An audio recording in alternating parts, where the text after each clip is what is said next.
pagi saudara, kini saatnya saya, Tia Anissa, mengantarkan sejumlah berita dari Makassar. Berikut 3 informasi utama di antaranya.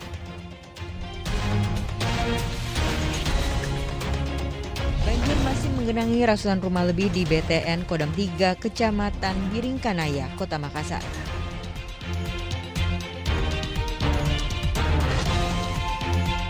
Harga daging sapi di Kota Parepare stagnan selama 3 tahun terakhir.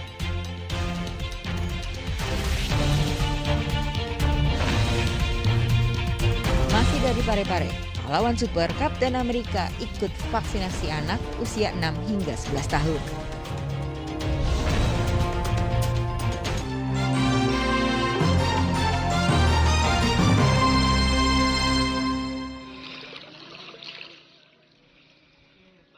Banjir masih menggenangi ratusan lebih rumah di BTM Kodam 3 Kecamatan Biringkanaya, Kota Makassar. Hingga Rabu sore ketinggian air di jalan masuk ke dalam kompleks masih setinggi 1 meter lebih. Air juga masuk ke rumah ratusan warga di dalam kompleks. Ketinggian air dalam rumah setinggi 60 cm.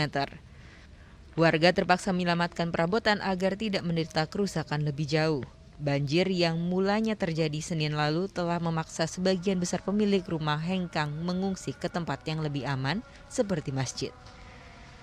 Warga terpaksa mengungsi sambil menunggu air surut agar bisa kembali ke tempat tinggal mereka. Sementara sebagian warga terutama yang mempunyai lantai 2 masih bertahan di tempat tinggalnya. Kemarin airnya hanya sampai di lutut, ini sampai sekarang sudah sampai di paha. Ya, kami harapkan buat pemerintah setempat supaya betul-betul memperhatikan kami di Kodam 3 ini khususnya, karena di Kodam 3 ini ada salah satu tempat pembuangan yang memang sangat rawan karena air dari Leko Pancing setelah dibuka di sana akan lagi semua ke Kodam 3. Akhirnya kami di sini boleh dikatakan dalam setiap tahun ada banjir. Bahkan tahun ini saja sudah 3 kali banjir. Dari bulan 12 kemarin sampai sekarang ini sudah 3 kali banjir. Sepanjang tahun telah 3 kali banjir terjadi di daerah ini. Warga menduga penyebab banjir karena selain intensitas hujan selama 4 hari terakhir semakin tinggi, juga luapan sungai Leko Pancing Maros menuju sungai Kajejeng, Makassar yang berbatasan dengan permukiman warga. Sejak kemarin ya, waktu pagi tuh. Siang saya. Kalau semalam nggak datang. Oh, malam baru datang tadi. Tinggi sekali pas malamnya. Malamnya sekitar berapa meter tingginya itu? Berapa meter tapi di atas lutut. Sudah di atas lutut, Miri, jadi kita pergi mengungsi. Sejak kapan kini mengungsi di sini, Bu? Kemarin. Oh, sejak kemarin ya, Bu? Iya. Waktu kapan itu, Bu? Apa? Waktu jam berapa itu, Bu? Sudah duhur. Ketinggian airnya sudah sampai di mana itu, Bu? Sampai paha. Sejak kapan itu mulai banjir itu, Bu? Kemarin dulu. Kemarin dulu, Bu. Dipantau dari pemerintah? Maksudnya bantuannya untuk Iya. sembako gitu. Oh, butuh bantuan ya? Oh, belum ada. Oh, berarti belum ada pihak bantuan dari pemerintah, belum ada dia. Ibu siapa? Lokasi kompleks ini memang dulunya adalah rawa-rawa atau dataran rendah yang berdekatan dengan sungai. Warga berharap pemerintah Kota Makassar memberikan solusi agar banjir tidak selalu terjadi saat hujan deras turun. Zainuddin melaporkan dari Kota Makassar.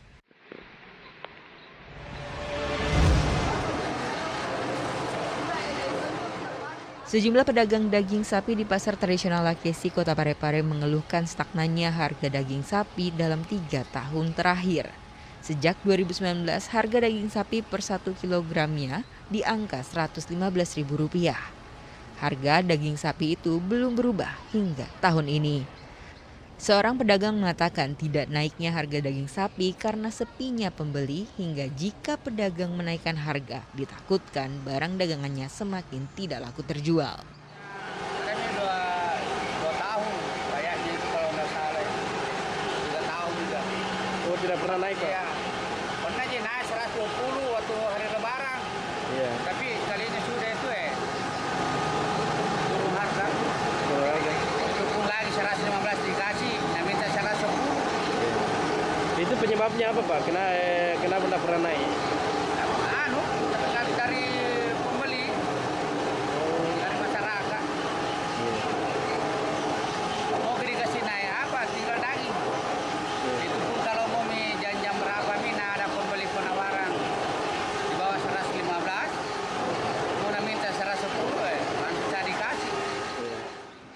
Pedagang lainnya juga mengeluhkan hal serupa. Ia mengatakan seharusnya ada penyesuaian harga daging sapi karena harga seekor sapi potong itu naik setiap tahunnya. Para pedagang berharap Persatuan Pedagang segera menetapkan harga daging sapi terbaru. Sejauh ini tidak ada kenaikan? Belum ada kenaikan. Enggak, kalau tulisannya di situ Pak 120. Cocok nih, kan lainnya sudah dirobek nih, ini belum dirobek. Itu kalau mau puasa naik biasa? Ya, agak jual tinggi, harga sapi jadi kasih naik untuk masyarakat supaya menjago bisa beli sapi. Yeah. Tapi kalau setelah puasa turun lagi? Normal kembali. 110? 115. Ya. Harga daging sapi sempat dilaporkan naik pada Mei 2021 yang mencapai Rp120.000 per kilogram. Namun berselang beberapa saat, harga daging sapi kembali turun ke angka Rp115.000 hingga Rp110.000 per kilogram. Sebagian besar pedagang memprediksi meski masuk bulan Ramadan nanti, harga daging tetap stagnan di level Rp115.000 per kilogram. Suardi Gatang melaporkan dari Kota Parepare.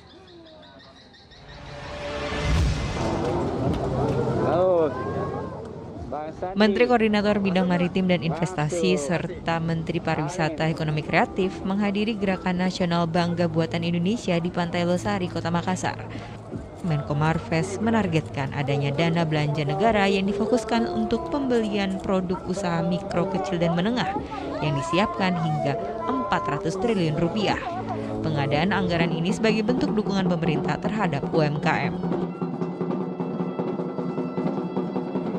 Ada program pemerintah segera akan di-launching oleh Presiden nanti mungkin tanggal 7, 8, 9 Maret ini, yaitu bagaimana belanja pemerintah itu wajib hukumnya, saya ulangi wajib hukumnya untuk membeli melalui e-katalog. Itu ada 400 triliun. Kita punya belanja government procurement itu 1.170 triliun tahun. Dan tiap tahun angka itu meningkat. Selain itu, untuk memperkuat UMKM terutama di sektor pariwisata, Menteri Pariwisata dan Ekonomi Kreatif mengajak seluruh pihak untuk mendukung UMKM tidak hanya sekedar melihat tetapi membeli produk.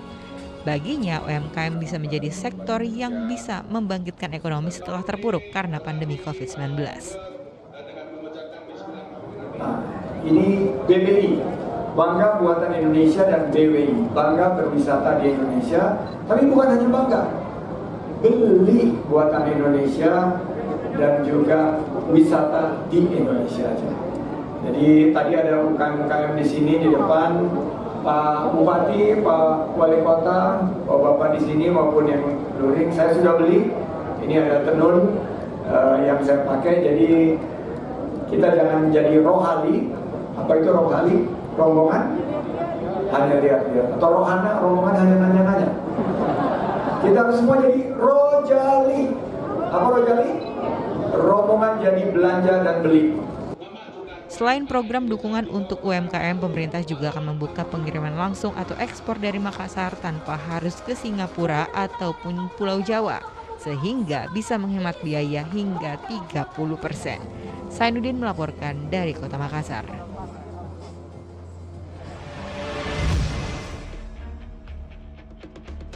Sejumlah orang tidak dikenal menyerang pos polisi lalu lintas di Jalan Persatuan Raya di Kompleks Pasar Sentra Sinjai pada 20 Februari lalu.